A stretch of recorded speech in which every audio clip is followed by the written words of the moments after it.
On a fait un pas très grand dans l'humanité il y a presque 100 ans quand on a découvert les champs magnétiques et les champs électriques et on a construit toute une civilisation là-dessus.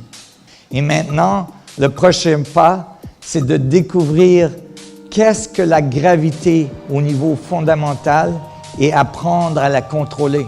Et on y arrive. On peut agir sur les champs électromagnétiques du vide. Ça nous donne une possibilité incroyable qui démarre maintenant, avec des nouvelles physiques, avec des nouvelles technologies qui vont nous amener à une prise de conscience fondamentale que l'univers est abondant d'énergie, qu'on n'a pas à se battre pour l'énergie, parce que ça nous amène à une civilisation incroyable. Une civilisation qui n'est pas dans 3 générations, mais c'est une civilisation que vous et moi, on construit en ce moment.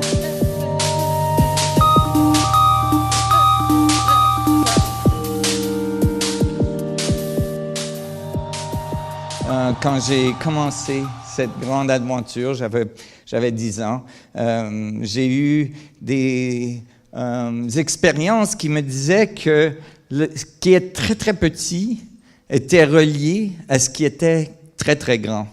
Et pour moi, c'était évident, parce que les grandes choses, ils sont faits de petites choses. Mais malheureusement, depuis presque 100 ans, nos physiques sont divisées entre le grand et le petit.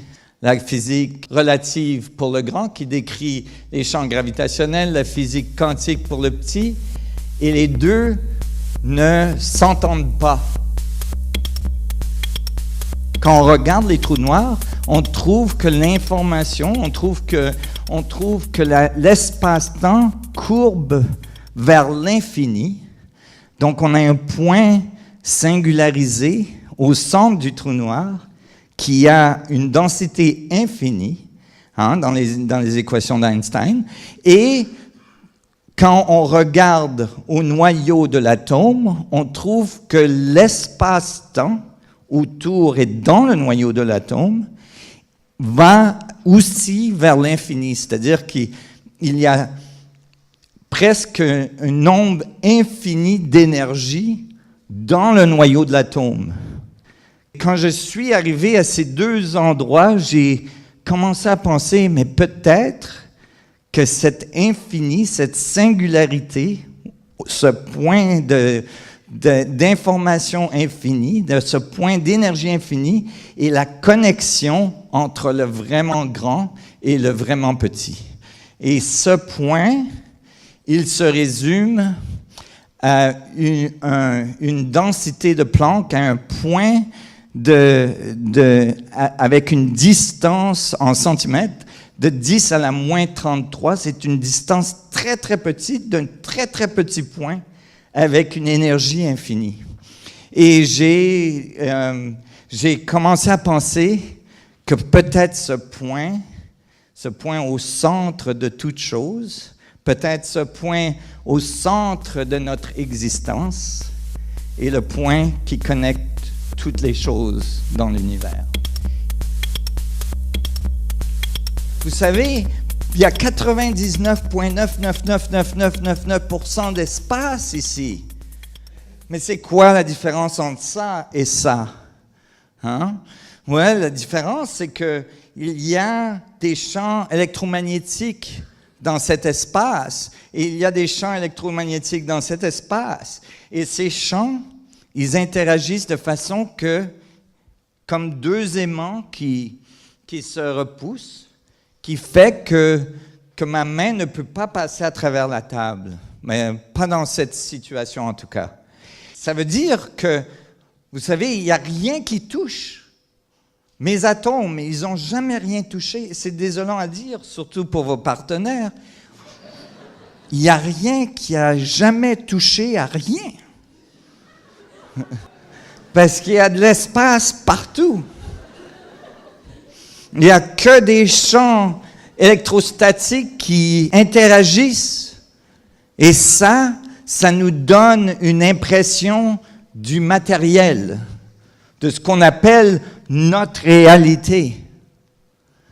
alors que c'est fait en gros pourcentage d'espace, et on passe la plupart de son temps à étudier le 0,0000001%, et on ignore généralement complètement le 99,9999999%. On dit, c'est l'espace, il n'y a rien. Alors qu'on sait que l'espace est plein. Il y a beaucoup de gens qui ont parlé comme ça de l'espace, mais on ne les a pas nécessairement écoutés, malgré que ces gens-là étaient quelques-uns de nos plus grands physiciens dans l'histoire humaine. Par exemple ici, John Wheeler. Aucun point n'est plus important que celui-ci. L'espace vide n'est pas vide. Il est le siège de la physique la plus violente, c'est-à-dire que c'est plein d'énergie. Un autre, David Bohm. David Bohm dit, l'espace n'est pas vide, il est plein. L'univers n'est pas séparé de cette mer cosmique d'énergie. Einstein. Les objets physiques ne sont pas dans l'espace, mais ces objets sont une extension de l'espace. De ce point de vue, le concept d'espace perd sa signification. L'espace vide est plein d'énergie, et pas un peu d'énergie, l'infini d'énergie dans chaque point. Vous voyez, si on avait trouvé ça aujourd'hui, probablement il y a des gens comme moi, ou c'est des erratiques, qui auraient dit, « Ah, on a trouvé la conscience, hein? On a trouvé Dieu, on a trouvé la force de création. » Mais c'est pas ça qui s'est passé. Au lieu de ça, on s'est dit, « Ah, ça c'est un problème de la physique. Il faut trouver un moyen d'arrêter ces infinis. Il faut trouver un moyen d'arrêter les nombres à un endroit spécifique. » Et évidemment, la distance de Planck est devenue l'endroit où on arrête l'équation. Ça s'appelle la renormalisation. Je vous dis tout ça parce que c'est très important pour vous de comprendre que vous vivez dans un champ électromagnétique avec de l'information presque à l'infini dans chaque point. Vous êtes en communication avec cette énergie à tous les instants de votre vie.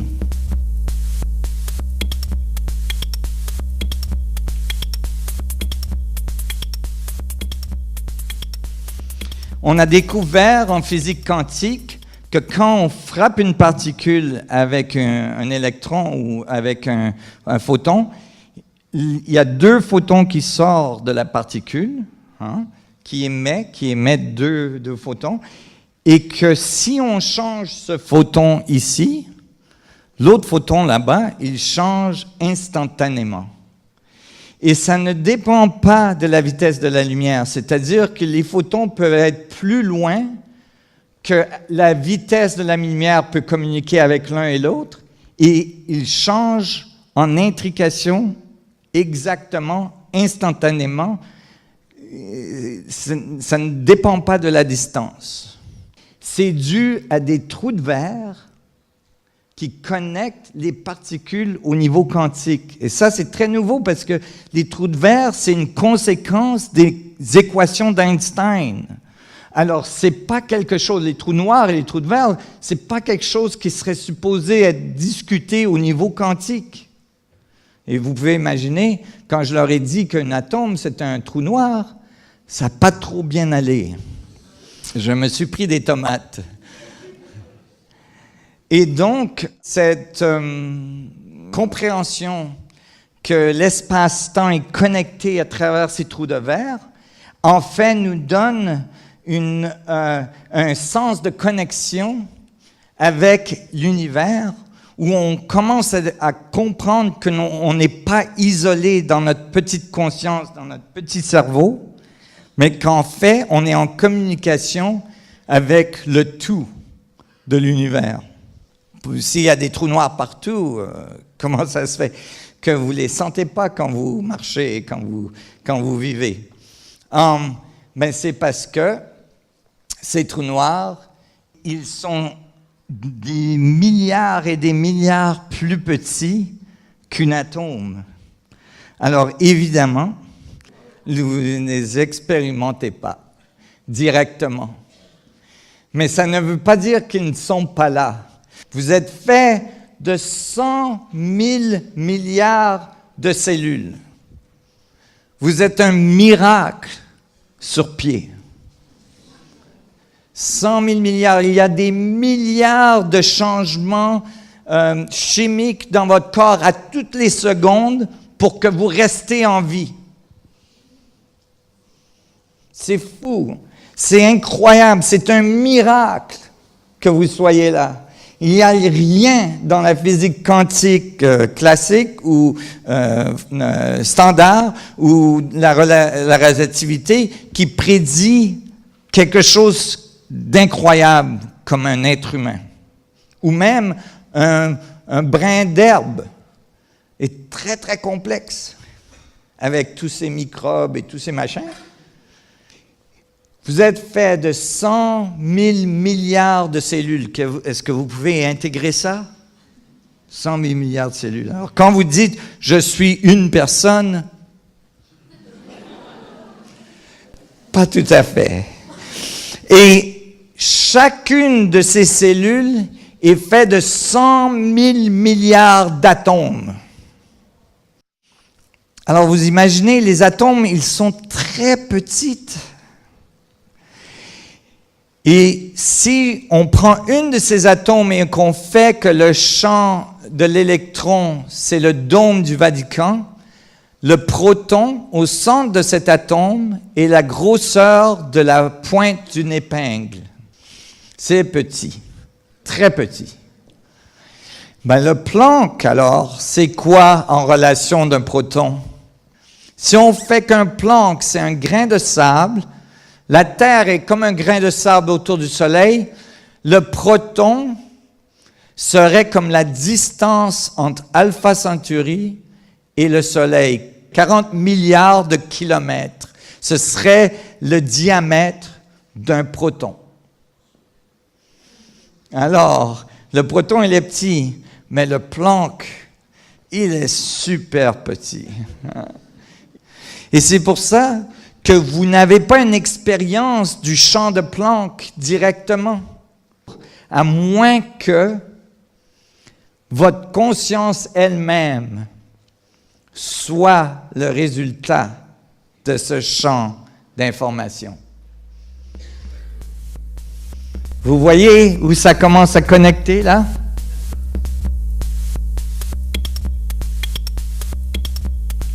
Cette énergie du vide, elle est très dense, il y a beaucoup d'énergie dedans. Si on obtient un peu de cette énergie dans 1 centimètre cube, on peut avoir assez d'énergie pour la planète pour des milliers d'années. Des milliers d'années dans 1 centimètre cube. Et pas toute l'énergie qui est dans 1 centimètre cube. Un pourcentage très petit de l'énergie qui est dans 1 centimètre cube. Vous imaginez le changement? Parce que là, je viens de vous démontrer en physique, directement, scientifiquement, mathématiquement, que vous êtes fait de cette énergie et que toute la matière en émerge. Si on commence à comprendre ça et on commence à utiliser l'énergie du vide, on peut faire de la matière. Ça réglerait beaucoup de problèmes environnementaux. C'est en fait l'énergie du vide au niveau universel qui pousse notre univers en expansion. On appelle ça l'énergie noire, je pense en français. Et l'énergie noire, avec la matière noire, fait presque 96% de la masse de notre univers. C'est-à-dire que tout ce qu'on voit dans l'univers, toute la matière, fait que 4% de ce qu'on voit. Et l'espace, il n'est pas seulement autour de vous, vous êtes fait de 99,99999% de cet espace. Imaginez-vous combien d'énergie est présente dans votre espace. Vous savez c'est qui est dans cet espace? Est-ce qu'il y a quelqu'un dans cet espace?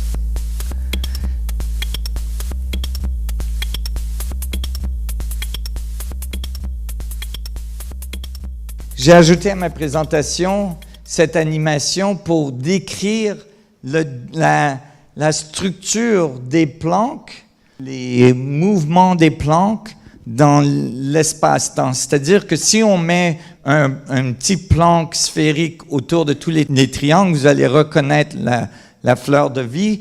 Là, je l'ai extrapolé au niveau de triangulaire pour que vous pouvez voir la géométrie qui en ressort. Quand les Plancks oscillent, la danse que ce champ électromagnétique fait crée des géométries qui sont considérées des géométries sacrées dans presque toutes les traditions autour du monde. Et donc, et voilà les Plancks. Et là, on peut voir, les Plancks se triangulent, on peut dire se triangulent, c'est un nouveau mot, et ça crée ces géométries. Et ça, je ne l'ai pas publié encore, je voulais vous le montrer. Quand on ajoute des Plancks d'un côté, on peut voir comment, quand il y a une géométrie qui va vers l'intérieur, il y a une géométrie qui va vers l'extérieur, et ça, c'est l'échange d'informations à travers la surface, l'horizon du trou noir. C'est comme ça que l'information s'échange. Et si vous regardez bien, ça ressemble beaucoup à la formation d'un cœur qui bat. Les cœurs battent comme ça.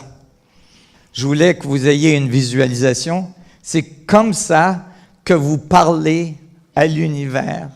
À chaque Planck moment, vous êtes en communication à travers tous vos protons au reste de l'univers.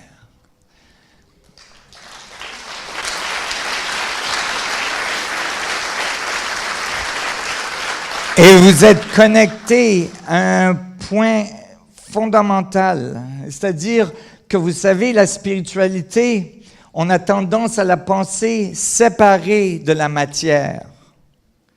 Mais en fait, la spiritualité, elle est dans la matière. En fait, la matière, c'est l'information, c'est la spiritualité manifestée. Et c'est à l'intérieur de la matière qu'on est connecté à l'univers. Et vous savez, quand vous méditez, vous allez vers l'intérieur de la matière avec votre conscience. Et c'est là que vous trouvez l'information. Parce que si vous avez toute l'information de tous les autres atomes dans l'univers, dans chacune de vos atomes, vous avez accès à toute l'information de n'importe où dans l'univers. Et c'est ça que les maîtres disaient quand ils disaient aux gens, vous pouvez faire ce que j'ai fait et beaucoup plus. Et cette connexion, elle est accessible à n'importe quel moment de votre vie. Et en fait, même vos mouvements font partie de cette connexion. Pourquoi? Parce qu'il n'y a pas de mouvement linéaire. Ça n'existe pas. Je dis, ma main, elle va à 1 km/h comme ça. Voilà. Est-ce que c'est vrai? Absolument pas. Parce qu'elle va que à 1 km/h en relation avec moi. C'est le même problème avec le proton. Ma main, elle est sur une terre qui bouge. Et donc, quand je bouge de A à B, en même temps, la terre a bougé. Et aussi, la Terre est en orbite autour du Soleil. Il faut que je rajoute cette vitesse quand je calcule ma main qui bouge. Et quand la Terre, elle bouge en relation avec le Soleil dans la galaxie, et il faut que je rajoute cette vitesse à ma main qui bouge. Et la galaxie, elle bouge dans la structure de galaxie de notre univers local. Et ça bouge dans des plus grosses structures qu'on appelle superclusters. Et tout ça. Il faut que j'ajoute toutes ces vitesses. Alors, ma main, à quelle vitesse elle bouge? Parce que là, j'arrive rapidement à la vitesse de la lumière. Elle bouge à la vitesse de la lumière ou comment elle bouge? Un mouvement linéaire, comment il se passe? Là, on ne comprend plus le mouvement si on suit comme ça.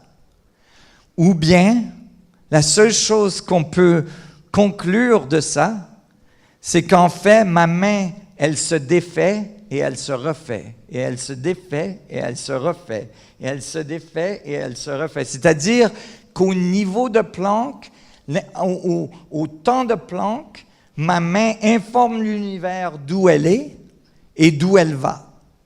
Et l'univers la recrée dans le Planck suivant. Et elle informe l'univers d'où elle est et d'où elle va. Et elle se reforme dans le Planck suivant. Vous suivez? Et donc, vous êtes constamment en fluctuation entre vous et l'univers. Vous êtes vous et l'univers, et vous et l'univers. Savez-vous qui vous êtes quand vous êtes l'univers? Savez-vous ce que vous faites quand vous êtes l'univers? Savez-vous ce que vous lui disiez à l'univers? Quand les maîtres vous ont dit que vous êtes la lumière, ils étaient sérieux à propos de ça. Parce que vous êtes fait de particules qui tournent à la vitesse de la lumière. Chaque point dans un univers infini est le centre de l'univers. Vous êtes le centre de l'univers. Mais il ne faut pas oublier que tout le monde est aussi le centre de l'univers. Parce que sinon, là, il y a des problèmes.